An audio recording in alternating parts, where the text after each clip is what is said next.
And potentially he's going to clear him off of turn 4. They're side by side to turn 1. Taylor Gray back to the race lead. 3 of the last 6 races at Martinsville have had a last lap pass. Sammy Smith is there. Justin Allgaier is there. Oh! Will there be contact? There is. There goes Gray. Here comes Allgaier. Austin Hill out of nowhere. It's going to win. Oh my in goodness. Martinsville. Do you believe that? With a huge crash at the start-finish line. This has to be one of the most embarrassing performances by an entire series, and it all led up to this chaotic final lap when Tanner Gray got turned around by Sammy Smith on the final corner at Martinsville. And if that wasn't even crazy enough, then Allgaier tries to hit his teammate Sammy Smith, and Austin Hill, who nobody likes, comes out of nowhere to win the race. This finish was just disastrous for NASCAR, and it was completely embarrassing. Trying to run side by side through these. I think did he just lose it? I don't know where Cody Ware came in. I saw Matty D was really close to him. He pulled right out in front of him. Right Wow. there. Oh boy.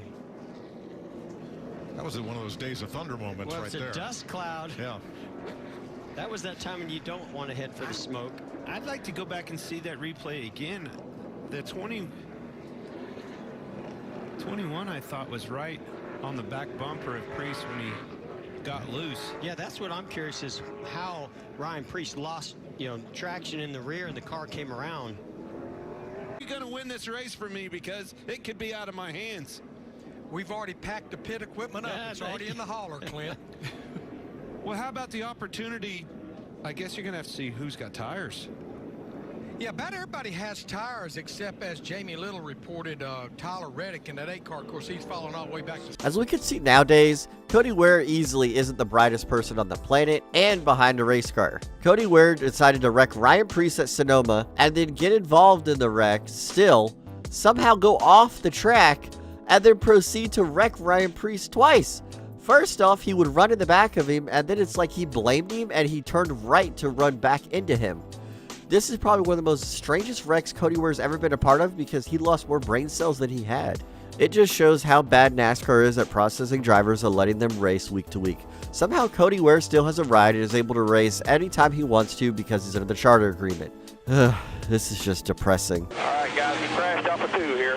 Alex Kennedy into the wall as the 23 has heavy damage on the right front. And no, what happened to Kevin Swindell?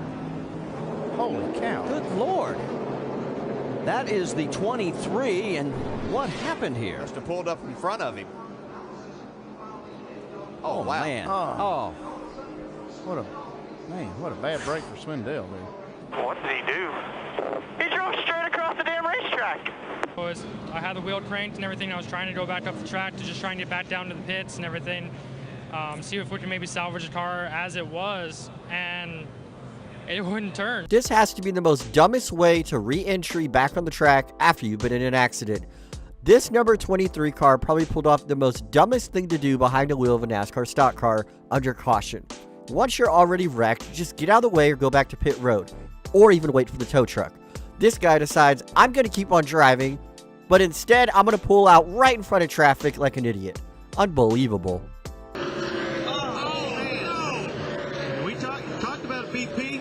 It's so hard to go from 135 to 35 miles per hour and just lost control and slid into the tire barriers. This is the most difficult pit lane to get on from the racetrack because you don't ever have a straight shot and you're coming off the banking, trying to hustle the car on pit lane, and you get on that flat and it's real slippery right there. See all the marbles and the dirt and the rubber? When you hit that with a hot set of tires, it's like hitting ice. Oh, and on those tires full of water, that's quite an impact. Yes, it is. See, you have to get on the underside of those cones as well. And you talk about stopping. Really bad for you. Fortunes can change very quickly, can't they, Matt? Yeah, I mean, that definitely Fill out a list for the dumbest thing you ever did in a race car, it definitely tops that, but that's Matt Kenseth has one of the most embarrassing moments of his entire career, and I would say it probably was the most embarrassing moment. When he was trying to make a pit stop at Dover, he accidentally slid into these weird big tire barriers and ruined his race car. I don't understand why these barriers were here in the first place, but unfortunately for Kenseth, this would end his day, and this would hurt him in the chase for winning a second championship in a second year in a row. Matt Kenseth would ultimately lose out on that opportunity, and it could have been because of this moment exactly. When under commercial break during the 2012 Daytona 500, I don't think anybody expect when they were brought back to the broadcast, we're going to expect a car that was crashed under caution. I don't think anybody would have expected what actually happened. Juan Pablo Montoya would drive under caution trying to catch up to the back of the field, would break something in his race car, and slam into a jet dryer, spilling fuel all over the racetrack. After that, the entire entrance to turn 3 would be engulfed in flames, Montoya's car burning as well. NASCAR would have to delay this race for several hours to do a cleanup. And shocking, they were able to actually clean this up and resume racing. This was still probably the wildest Daytona 500 in history because this happened on a Monday night that ended up running into Tuesday morning. This was just so wacky. The 2012 Speed Weeks are going to be unforgettable for the rest of our lives. Having some problems, getting spun around, not upside down, spun around. She was definitely upside down. You can see the damage to the roof of that truck. You can see Kelly moving around in the truck. Another truck also involved back up the track a little bit further. Red flag has come out. Looks like the Ford truck gets a little sideways. He might have made a slight bit of contact with the 10 of Terry Cook. We see Kelly probably going to come along here with nowhere to go. You see he made some hard contact with the left front of Chris Fontaine's, and that sent her up into the outside wall, and somehow her truck got upside down. Let's see if we can take another look at it. Watch the Ford truck. Kelly Sutton's going to come along and clip her. She was out of control a little bit coming in there. You could see that she was just trying to recorrect when she got into that Ford. Yeah, she was sideways. She had lost control coming in. You can see the radiator leaking there, but you're right, it flipped back over when it hit the apron. If this isn't the biggest fail and the biggest way to lose the Great American Race, I don't know what is. Sterling Marlin, with easily one of the fastest cars on that afternoon, was leading the race with only a couple laps to go. But he had a little bit of damage on his right front fender after the accident that involved him going to the red flag. So he decided to get out of his race car under the red flag, take his window net down, and walk around to the side of his race car to pull the fender out to make sure he was able to keep going to finish the race. That is something you cannot do in NASCAR, and it ended up costing him because he had to go to the back of the field and restart last on the last restart of the race and was not able to win the Daytona 500. We had a tire get loose on pit road, and that brought the caution out. Yeah, they've had to waive the caution because a mechanic walked out halfway out to the racing surface to get it. It's from Marcus Ambrose's car. I'm going to tell you what, NASCAR is not going to be happy with that crew member at all. He was halfway across the infield grass. Thought he was there you see the tire right there. He thinks he was doing a good thing. We saw the tire rolling out there. You can see it's halfway across that grass. He's thinking it's going to roll out in the racetrack, so I think he was obviously wasn't thinking clearly enough to know not to do that, but still he probably thought he was doing a good thing by retrieving it. Well, back in the 60s, photographers used to stand in that grass to shoot pictures of the race cars going around. That was a long time ago. Let me tell you what this caution has done. We only have 6 cars on the lead lap because a lot of our guys up front, like Kurt Busch. During pit stops in the 2009 Atlanta race, Kurt Busch was leading the race and trying to stay out to create this amazing pit strategy so early on in the race. This is before stages, remember that. And somebody's tire went loose on pit road, and a pit crew member during a green flag pit stop cycle walked onto pit road with cars oncoming to grab that wheel and went into the grass. This is probably one of the most dangerous things I've ever seen a pit crew member do in the history of NASCAR. This is after the checkers. That was Junior who hit Kyle Larson and set that off, it looks like.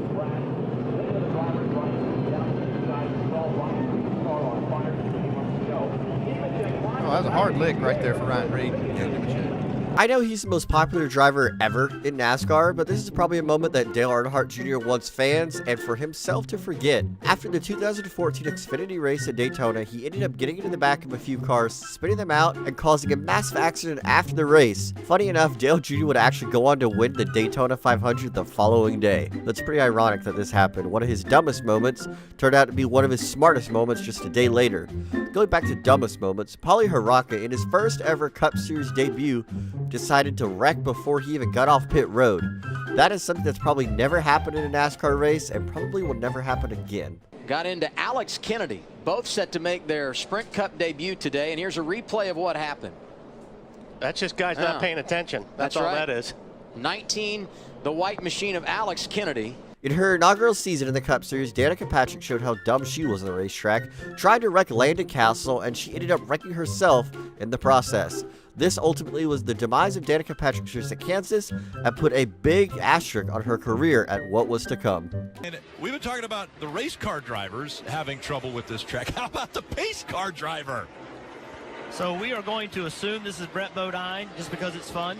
And he's normally the pace car driver. But, yeah, I hadn't seen that very often. This Saturday, NASCAR on Fox from Pocono. Coming right back.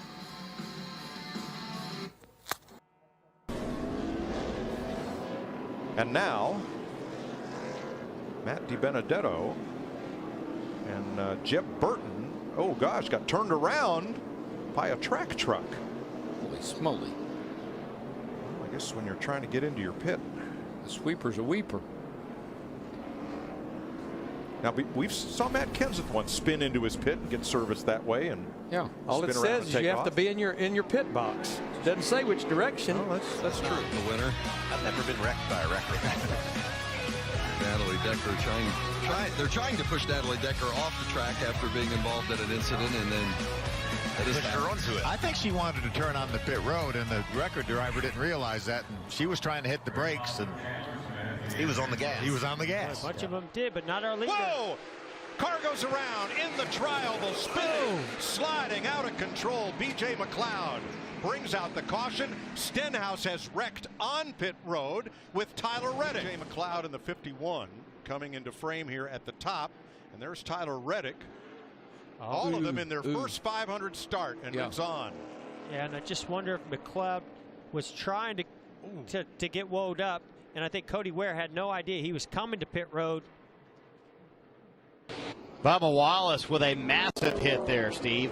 Yes, he did not have a good day yesterday. The bad weekend continues. The difference is we were expecting to see maybe a couple spinouts for Bubba Wallace, but this is a KO. This will not be a return to the action. About says this will be a good shot at right here. Real time. Wow. So, you know, it's inviting, and what people have told me is that if you give up a little there, it costs you all the way around NASCAR 3 and 4. So, and this is what I've been waiting to see, is how quickly this can be repaired. Look, he just gets loose, and he's nowhere to go. Oh, wow. And that's a moment that you're thankful that wall is designed to move. Yes, correct. Oh, man. Huge impact there. And Steve, you've mentioned it, that backstretch chicane is so. He's clearly a lot faster, but unless something happens, there's just no way you can get there, I don't think. Although Harrison is running him down the back straightaway. Will it work for him? Slow car on the bottom, just nowhere for Harrison to go right here. He's stuck behind the 9. He's going to have one chance as they come out of turn 4. Harrison Burton turns left. He goes by Noah. Harrison Burton's going to win at Texas. This race probably still haunts Noah Gragson to this day. He was fixing to lock into a spot in the Final Four in the 2020 season. All he had to do was make 2 more turns at Texas. And unfortunately, he couldn't do that. When he went to turn 3 and 4, he just slid up the racetrack and let Harrison Burton by. Unfortunately for Noah Gragson, this would be it, and he would not be able to win the race, and he was upset, especially in his post-race interview. Just frustrated at myself. I don't know. I was pretty tight there at the end. I seen Alfredo holding Harrison off, and thought we were getting away. And then I seen the 20 get by the 21, and he ran me down in like two laps. And I knew he was coming. I just didn't expect him to get there. I don't know. Frustrated, but I'm thankful for my guys, Dave. Yeah, I'm shocked. I thought Noah had it won right here. I knew the 20 was coming, but as long as the 9 stays in the groove, I didn't think the 20 could turn below him. Obviously, the 9 got too tight. Noah said he did, and you know, as excited as I am for Harrison, for you, Jeff, for Kim, you have to be gutted for Noah. You can hear the raw emotion, and that's what sports and playoffs are all about. I swear, as a Martin Truex Jr. fan, I could make an entire video on how he got screwed out of wins and championships because of the stupidity of his pit crew or his crew chief. But unfortunately, this one hurts the worst when his pit crew put their tires on backwards and it would basically end his shot at winning a championship. And this was legitimately his second best chance at ever winning a title. An issue for Martin Truex Jr. He immediately said something is wrong, and now Cole Pearn said we have the tires switched. They messed it up on pit road. It's the right front and left front that are switched on the 19 car, so they've had to immediately call him back to pit road. This is a costly mistake. Tire changes.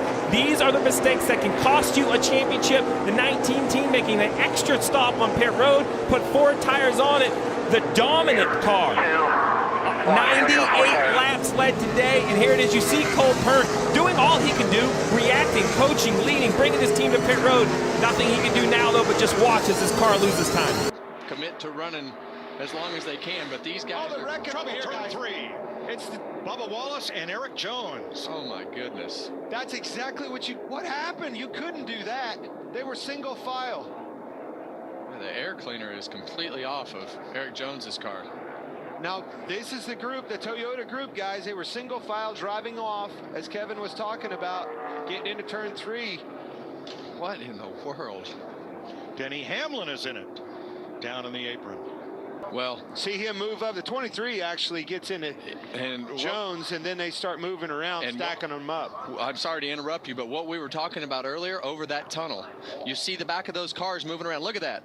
See the back of the cars moving around, and as they're moving around, they come down, and they're all connected in a they're not lined up, I guess is the best way to put it. It just gets them out of whack.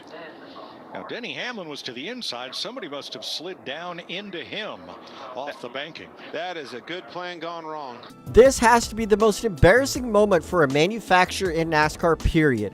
All the Toyotas were lined up, going to run down the big pack at Talladega and effectively take the lead and potentially all be up there at the finish to win the race. Ultimately, almost all of the Toyota cars would end up being wrecked in the same wreck, all because they were too impatient and were too aggressive on their pushing, and ultimately, it costed so many of them a great finishing position. It was a really, really slow start. That could have been one of those starts that just turned people down. Just right there, right there. like that. Just like that, man. Just exactly like that. Watching the flag stand, still under green. No harm, no foul, because he's far enough out of the way.